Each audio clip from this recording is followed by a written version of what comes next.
नमस्कार दोस्तों, just for CSC में आप सबका स्वागत है। अपने आज के इस वीडियो में हम प्राचीन भारतीय इतिहास का अध्ययन करते हुए वैदिक कालीन समाज का अध्ययन करेंगे। जानेंगे कि ऋग्वैदिक कालीन समाज और उत्तर वैदिक कालीन समाज किस प्रकार एक दूसरे से भिन्न थे और क्या उस समय की कोई विशेषता वर्तमान के समाज से मेल खाती है या नहीं। तो चलिए शुरू करते हैं आज का अपना वीडियो। वैदिक कालीन समाज। वैदिक कालीन समाज, जिसे हम सब ऋग्वैदिक समाज भी कहते हैं, एक कबीलाई समाज था। मतलब एक ट्राइबल सोसाइटी थी। इस समय समाज का स्वरूप पितृ सत्तात्मक तो था ही, साथ ही साथ सामाजिक संरचना का जनमूलक सिद्धांत मूल आधार था। इस सिद्धांत के तहत ही समाज की शब्दावली साधारण हुआ करती थी। इसका मतलब है कि उस समय के समाज में पुत्र और पुत्री को छोड़कर अन्य सभी रिश्तों के लिए, जैसे भाई, भतीजा, चचेरे भाई, इन सभी के लिए एक ही शब्द का प्रयोग किया जाता था और वह था नृप। नृप शब्द इन सभी के लिए प्रयोग किया जाता था ऋग्वैदिक काल में। इसी का मतलब है कि ऋग्वैदिक काल की सामाजिक संरचना का आधार जनमूलक सिद्धांत था। इस समय समाज कुल या कहें परिवार, ग्राम, विश्व, जन और राष्ट्र नामक इकाइयों में बटा हुआ था, जिसमें समाज की सबसे छोटी इकाई परिवार थी और परिवार का आकार बड़ा हुआ करता था उस समय। इसका मतलब है कि एक परिवार में 3 से 4 पीढ़ी के लोग एक साथ रहते थे, या दूसरे शब्दों में आप कह सकते हो कि ऋग्वैदिक काल में संयुक्त परिवार की परंपरा प्रचलित थी। इस समय समाज में पुत्र प्राप्ति के लिए देवताओं से कामनाएं की जाती थी, लेकिन इससे आप सब यह मत समझ लेना कि ऋग्वैदिक काल में या वैदिक काल में स्त्रियों की दशा खराब थी। बिल्कुल नहीं, स्त्रियों की दशा संतोषजनक थी। स्त्रियों को समाज में आदर और सम्मान प्राप्त था।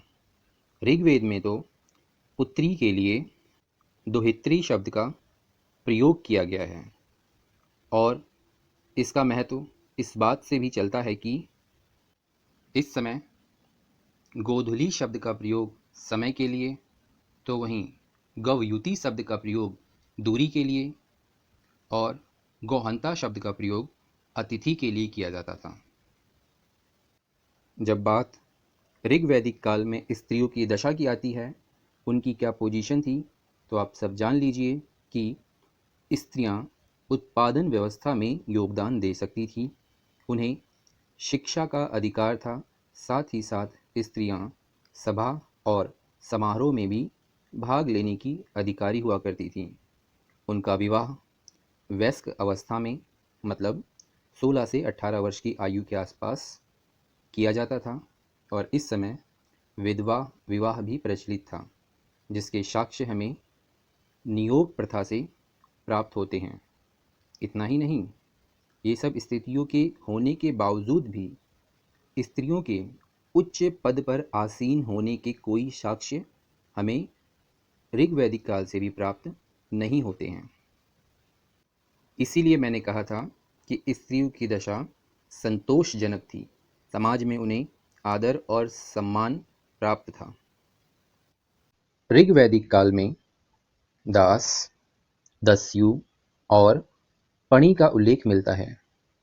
दास ऋग्वैदिक समय के आरंभिक आर्य थे, जो सबसे पहले भारतीय उपमहाद्वीप में आए थे और ये दास थे, तो इसका मतलब यह नहीं कि इनसे कोई भी कार्य कराया जाता था। इनसे घरेलू कार्य कराया जाता था। बात करें दस्यु की, तो दस्यु मुख्य रूप से किले में रहने वाले मूल निवासी थे, जिनका रंग काला होता था और ये लोग लिंग की उपासना करते थे।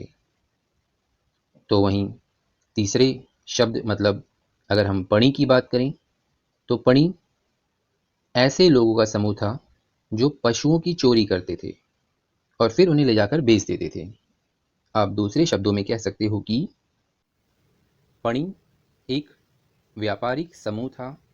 ये अनार्य लोग थे जो पशुओं की चोरी करके बेचा करते थे। और इन्हीं तीनों वर्गों के आधार पर आगे चलकर इस काल के अंत में वर्ण व्यवस्था मतलब कास्ट सिस्टम का भी उदय हुआ था। इस समय अंत आते आते वर्ण व्यवस्था का उदय भी हो चुका था, जिसकी शुरुआत में एक तरफ थे आर्य लोग और दूसरी तरफ थे अनार्य लोग।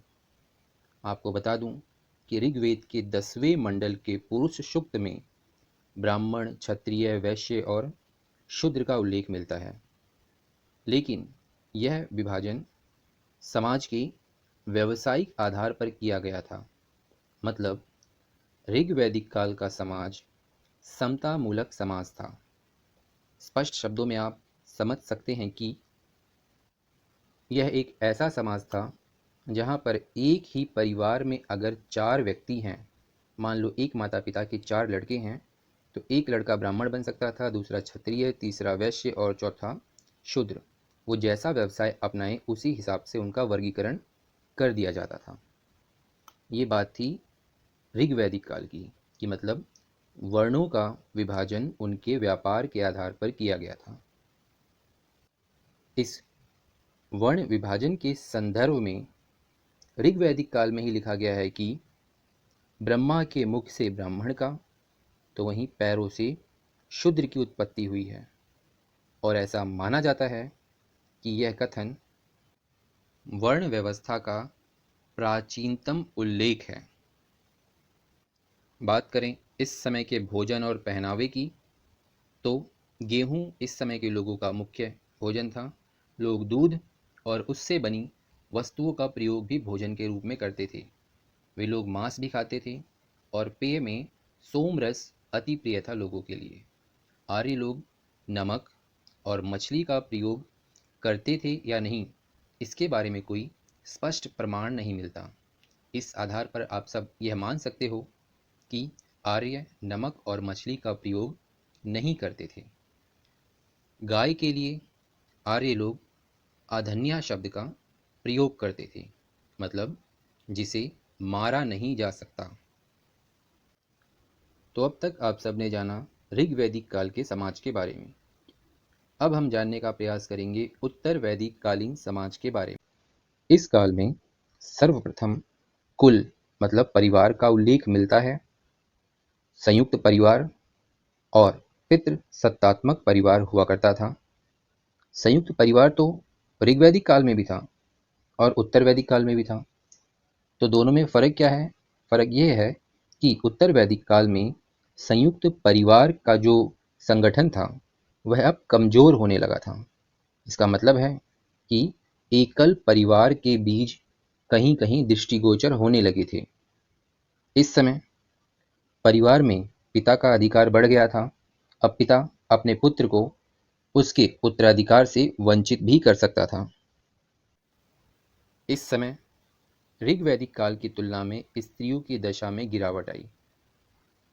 स्त्रियों की जो जो अच्छी बातें हमने अभी पढ़ी थी ऋग्वैदिक काल में, उन सभी चीज़ों का विपरीत असर उत्तर वैदिक काल में दिखने लगा था। इतना ही नहीं, उत्तर वैदिक काल में तो स्त्रियों का पैतृक संपत्ति का अधिकार भी छीन लिया गया और साथ ही साथ उन्हें समारोह और सभाओं में जाने की भी अनुमति अब नहीं हुआ करती थी। इस समय वर्ण व्यवस्था का आधार कर्म न रहकर जन्म हो गया। मतलब पहले था कि कोई व्यक्ति जो काम कर रहा है उस आधार पर उसको हम उस वर्ण में रख देते थे, लेकिन अब उत्तर वैदिक काल में कर्म के स्थान पर जन्म को विशेष महत्व दिया जाने लगा। मतलब जो व्यक्ति जिस कुल में जन्म लेगा उसको ही उस वर्ण में रखा जाएगा। इसका सिंपल सा मतलब था कि वर्ण व्यवस्था काफ़ी कठोर होने लगी थी इस काल से ही। इस समय समाज का स्पष्ट विभाजन 4 वर्णों में ब्राह्मण, क्षत्रिय, वैश्य और शूद्र में हो चुका था। समाज में जाति पाति का भेद भी विकसित होने लगा था, लेकिन अस्पृश्यता का कोई नामो निशान इस समय नहीं मिलता। कर्म कांडों में वृद्धि होने के कारण ही ब्राह्मण वर्ग की शक्तियां बढ़ने लगी थीं। और इस समय कब, उत्तर वैदिक काल में गोत्र प्रथा की भी स्थापना होने लगी थी और आश्रम व्यवस्था ने भी अपने आप को स्पष्ट रूप से समाज में स्थापित कर लिया था। आश्रम व्यवस्था क्या है, इसके बारे में हम पीछे विस्तार से डिस्कस कर चुके हैं। लेकिन आश्रम व्यवस्था में आप जान लीजिए कि जैसे हमने पहले बात की थी, मनुस्मृति में 4 प्रकार से मनुष्य के जीवन को बांटा गया था। इसे ही आश्रम व्यवस्था कहते हैं, जिसमें ब्रह्मचर्य, गृहस्थ और वानप्रस्थ, इन तीनों का तो स्पष्ट विकास उत्तर वैदिक काल में हो गया था। लेकिन चौथा मतलब संन्यास के बारे में स्पष्ट रूप से हम नहीं कह सकते कि यह भी सुप्रतिष्ठित हो चुका था। आश्रम व्यवस्था के बारे में आप सब यह भी जान लीजिए कि इसका उल्लेख सर्वप्रथम जबाल उपनिषद में मिलता है। और मैं आपको बता देना चाहूँगा कि उत्तर वैदिक काल में जहाँ गृहस्थ आश्रम को सबसे अधिक महत्व दिया गया, तो ही संन्यास आश्रम मतलब चौथे आश्रम को उत्तर वैदिक काल में बिल्कुल भी महत्व नहीं दिया गया था। उत्तर वैदिक काल में समाज अनेक धार्मिक श्रेणियों में विभाजित हो चुका था, मतलब कई धार्मिक श्रेणियों का भी उदय हो गया था और यही श्रेणियां आगे चलकर विभिन्न जातियों में बदल गईं। इस समय व्यवसाय आनुवांशिक होने लगा था, मतलब पिता जो व्यवसाय करते हैं वही व्यवसाय पुत्र भी करेगा, उसका पुत्र और उसका पुत्र, मतलब वंशानुगत हो गया था व्यवसायिक परंपरा का भी। स्पष्ट रूप से आप कह सकते हो कि उत्तर वैदिक काल में समाज में विभाजन की रेखा दिखने लगी थी, जो अभी अपने शुरुआती अवस्था में थी। तो आज के इस वीडियो में इतना ही। वीडियो देखने के लिए आप सबका धन्यवाद।